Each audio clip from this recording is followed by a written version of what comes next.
Jornal Rio Doce está de volta, dando continuidade à entrevista com a Edmara Carvalho, que é professora de Libras e está hoje comentando conosco sobre a importância de Libras para a comunidade.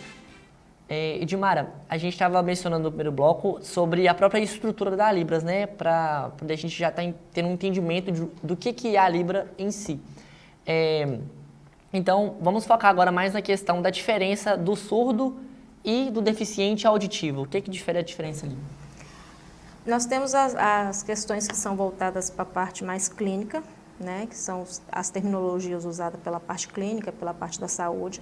Então, nós temos a questão da perda auditiva, que vai diferenciar, né? Então, surdo, de acordo com a terminologia clínica, é aquela pessoa que não ouve nenhum tipo de som, né? E o deficiente auditivo é aquele que vai ter perdas auditivas em graus diferentes. Mas nós temos também o entendimento antropológico, sociológico da surdez, e que a pessoa surda é aquela que é usuária da língua de sinais, se identifica como surdo e faz uso dessa língua, e a pessoa deficiente auditiva é aquela que não usa essa língua, né? Então, ela vai procurar aprender o português falado, vai procurar aprender, vai tentar falar, vai buscar meios para sanar essa perda auditiva dela, né? Onde que ela encontra esses meios? Na parte clínica, né? Com acompanhamentos de médicos, especialistas, fonoaudiólogos. Então, a diferença é basicamente essa.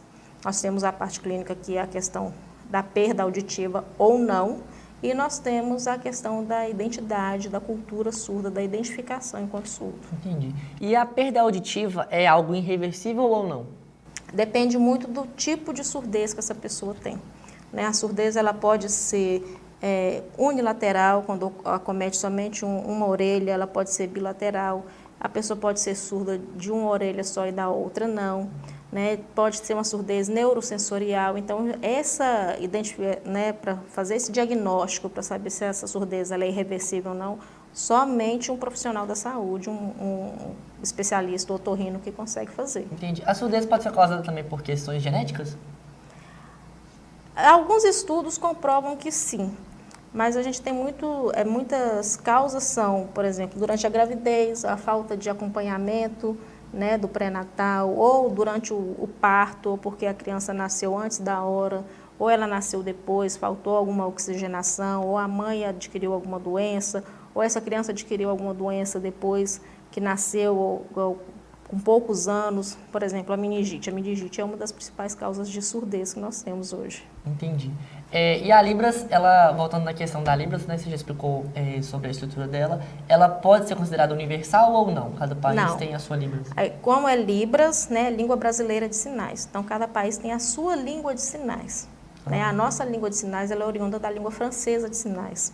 Mas cada país tem a sua. Então, a Libras ela não é universal, assim como as línguas faladas também não são universais, né? Cada país tem a sua, com algumas com características semelhantes, porque são línguas que vieram daqueles países colonizadores, né? Que trouxeram a sua língua, mas as línguas de sinais, elas diferem de países para países e existem diferenças até dentro do próprio país, que são os regionalismos, assim como acontece com a nossa língua falada. Entendi. E aqui em Valadares, né, é uma cidade que a gente sabe que tem em volta de 5, 6, 7 mil pessoas surdas, né? Mesmo se tratando de uma deficiência que é invisível. Existe algum local voltado para essas pessoas, para estar acolhendo? Então, os surdos aqui da cidade, eles têm uma associação de surdos, que é a SUGOV, que fica localizada na Ilha dos Araújos, Avenida Piracicaba 190, na Ilha dos Araújos. Então, lá eles se reúnem todo domingo, a partir de 16 horas eles se reúnem, eles se encontram lá. Então, é uma associação para os surdos, mas os ouvintes também podem participar, ela é aberta à comunidade. E alguns lugares fazem atendimentos específicos. Por exemplo, nós temos o CRAED, que atende os alunos que são das escolas municipais. Nós temos o CRAS, que atende dentro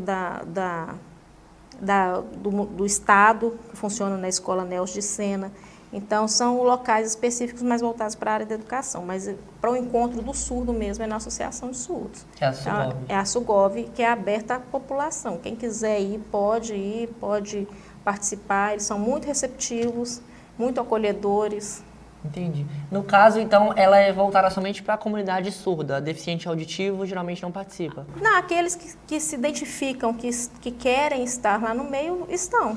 Né? Aqueles que, quando eu falei aquela questão da surdez e da deficiência auditiva, aqueles surdos, aqueles mesmo que não têm uma surdez total, mas querem estar ali no meio da comunidade surda, são usuários da língua de sinais, eles estão ali. E a Sugovia, ela tem algum movimento regional ou municipal que recebe apoio ou ajuda de alguma... Não, eles vivem totalmente das rendas que são adquiridas através das mensalidades dos próprios associados.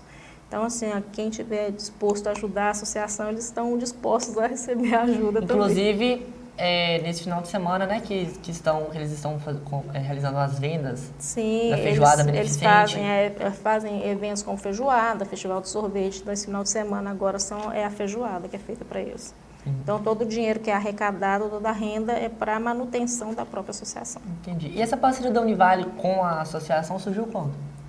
Foi feito um projeto de pesquisa antes da pandemia, né, para entender a percepção desses surdos que eram usuários do Sistema Único de Saúde, do SUS. E durante a pandemia esse projeto continuou, então era a percepção dos surdos e agora a gente passou para a parte 2, para a percepção dos profissionais da saúde. Então vão ser feitas formações desses profissionais dentro das unidades de saúde básica. Então isso é uma forma de garantir o direito dos surdos nos atendimentos médicos, nos atendimentos nos postos de saúde, né, e garantir a efetividade da presença de um profissional que tenha um conhecimento de Libras nos lugares públicos, como o próprio decreto regulamenta. Entendi. Edmara, a gente já está agora assim caminhando para o final da nossa entrevista, né? Em nome de todos aqui da TV Rio Doce, eu gostaria de agradecer você mais uma vez por ter aceito o nosso convite, por ter participado. Espero que o pessoal de casa, né, tenha entendido um pouco mais sobre a diferença do surdo, do deficiente auditivo e também ter aprendido também um pouco mais sobre a importância de saber a Libras e aplicar ela hoje em dia, né, nos locais de trabalhos, escolas, né, até mesmo em casa, né, porque pode ser algo também estrutural, né, se surgir esse interesse dos pais também, as crianças vão estar crescendo também, achando, né, tendo esse contato e vendo como que é interessante, entendeu? Sim, nós que somos da comunidade surda, né, que eu também me considero, a gente agradece pela oportunidade de estar divulgando essa língua, de estar divulgando essa cultura e convida a todos que queiram conhecer a associação, que queiram participar, que queiram estar lá com os surdos, conviver um pouquinho, aprender um pouquinho dessa cultura. A associação fica na Avenida Piracicaba, 190, na Ilha dos Araújos. Então, boa noite, Edmara. Obrigado. Boa noite, Davi. Obrigada. De nada. E a edição do Jornal Rio Doce de hoje vai ficando por aqui. Uma boa noite para você e até amanhã.